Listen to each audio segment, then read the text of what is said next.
القرآن الکریم سبق نمبر 2 مخارج آج بتاریخ 19 اگست 2020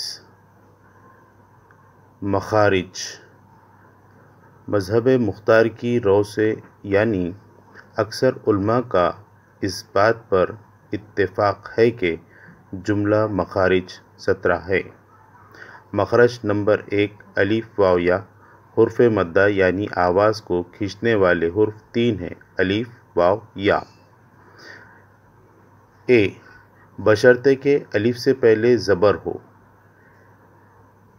میم کے اوپر زبر ہے اور الف خالی ہے، یعنی الف سے پہلے زبر ہے ما کانا اذا۔ اب الف سے پہلے زبر ہو اور الف ہمیشہ مد ہوتا ہے، جیسے با الف زبر با، تا الف زبر تا، ثا الف زبر ثا، جیم الف زبر جا، ح الف زبر حا، خ الف زبر خا، دال الف زبر دا۔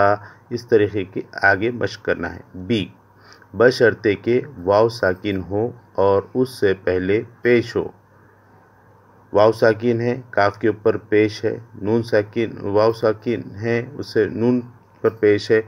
کونو آمنو قولو۔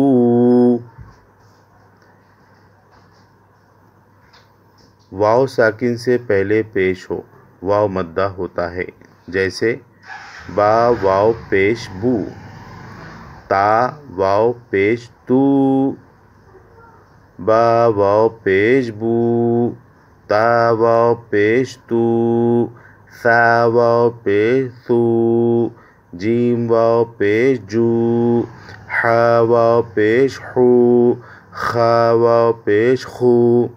سی بشرطے کہ یا ساکن ہو اور اس سے پہلے زیر ہو، جیسے یا ساکن سے پہلے زیر فی، قدیر، رحیم۔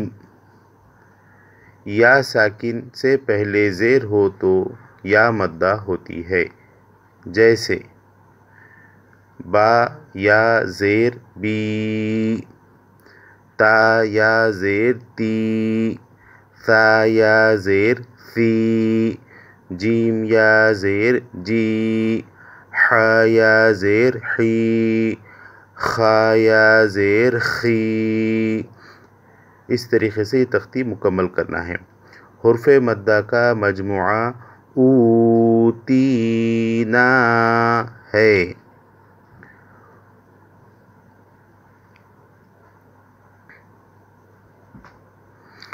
یہ تینوں حروف منہ کے خالی حصے سے ادا ہوتے ہیں۔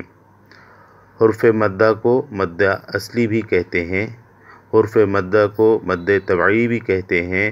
مد اصلی کی مقدار کشش ایک الف یا دو حرکت کے برابر ہے۔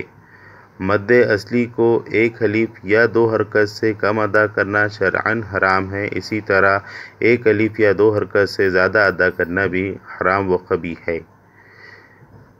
ان حروف کو مد اس لیے کہتے ہیں کہ ان حروف پر مد بھی ہوتا ہے۔